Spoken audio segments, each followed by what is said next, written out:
morning, AMIV family. Hope you all are doing well out there and enjoying your summer. Thanks for staying tuned. This isn't only a reminder to stay hydrated, but to also keep up with this segment as we continue to get great interviews with great individuals in our local community and Panhandle region. Today, I'm at Minutes and Miles, where I'm going to be interviewing the owner. Minutes and Miles is located in the heart of Panama City and can provide for all your needs for getting out and staying active. I'm going to be interviewing Michelle today, and we're going to be getting a feel for her passion for providing a key resource of health and wellness to our community. So stay tuned, you're not going to want to miss out. All right, thanks for staying tuned with us, AMIV family. Here I am with Michelle. Thank you for letting us into your store and kind of checking everything out. We're about to ask her some questions to kind of get a feel for her passion for just outdoor activities and just being an enthusiast herself. But Michelle, let me start by asking you, how did you get into the local running store business, and especially in Panama City? Yeah, so my family, we've always been outdoor folks. My husband, my daughter, they're avid runners and such.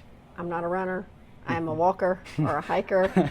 I've had a lot of orthopedic stuff, so I'm just not capable for that running capacity.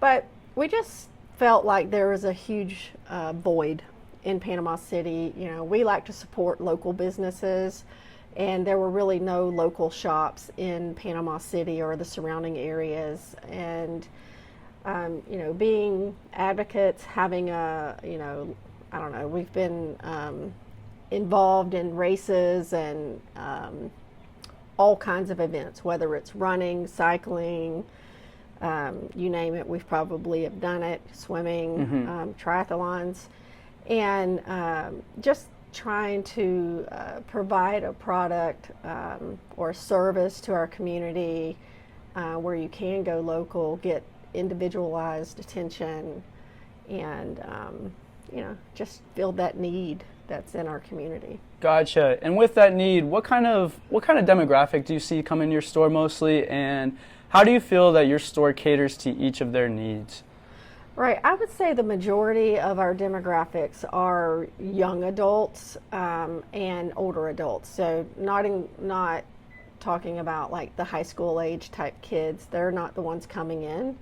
It tends to be, you know, that 20, 30, 40, 50, 60, 70. I mean, you know, it's that kind of younger adult age, military, lots of, and then a lot of older folks that have been runners all their life and now they're slowing down, or that maybe they just want a little bit more comfortable shoe to walk in, or, you know, that sort of thing. And I mean, running is for every human.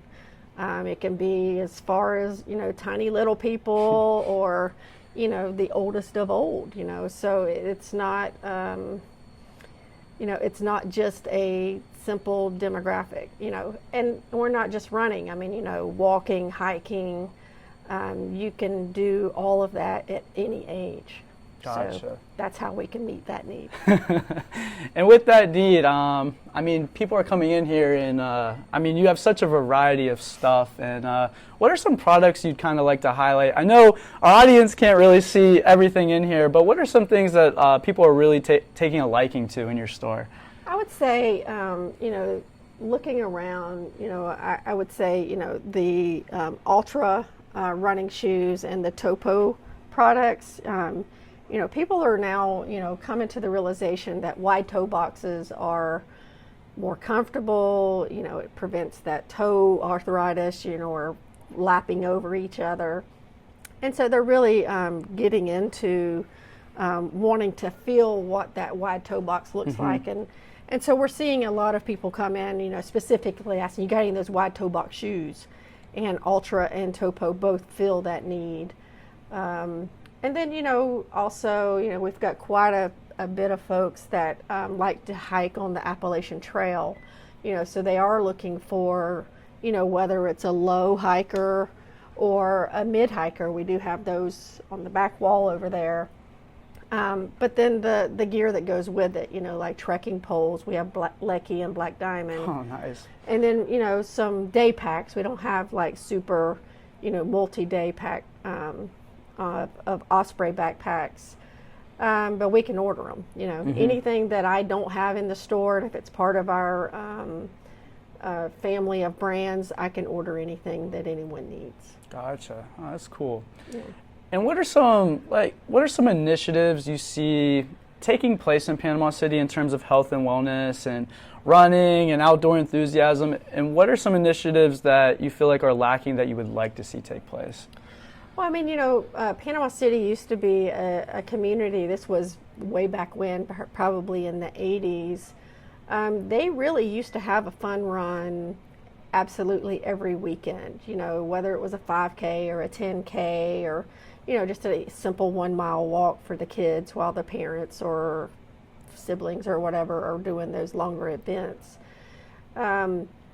I think that we got to get back to the fun runs and not make it always, there's always competition. I'm a competitive human by nature. It's, I'm going to want to win whatever I'm doing, but but you got to have the offerings. Like when I go out and look on, the events to see what races are available, there's not a whole lot going on in Panama City, and I think that we have a lot of places to offer that. We just have to get our community to support us to be able to do it without charging us a gazillion dollars to do it. Whether it's a trail run or a road run. So I think that there's a lot of opportunity. They're doing a lot of trails and paths now that will help us be able to promote those types of races. Okay. Now, whether it's getting out and about and kind of getting into, these sorts of initiatives or just maybe adding to their already routine, what's a challenge you have for our audience today in terms of health and wellness and in terms of running? Well, I think, I can speak from experience, or injuries. Mm-hmm.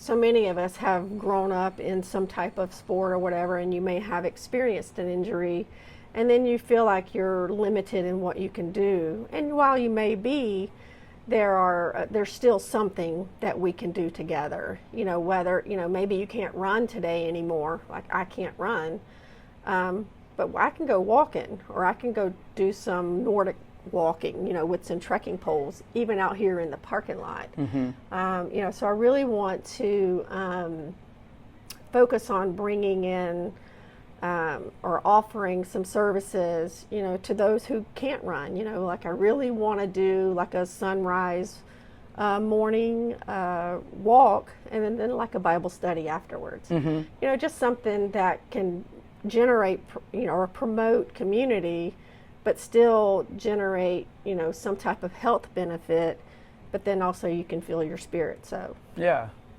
Michelle, I actually really love that response. I love that answer, and I see that a lot out there where people are like, "Oh, I can't do that because I'm injured," or, "Oh, I've experienced this kind of trial in their career of whatever sport," and they kind of just either give up on it altogether or just really don't push themselves in a safe way, But no, I really love that response, and I really appreciate your time.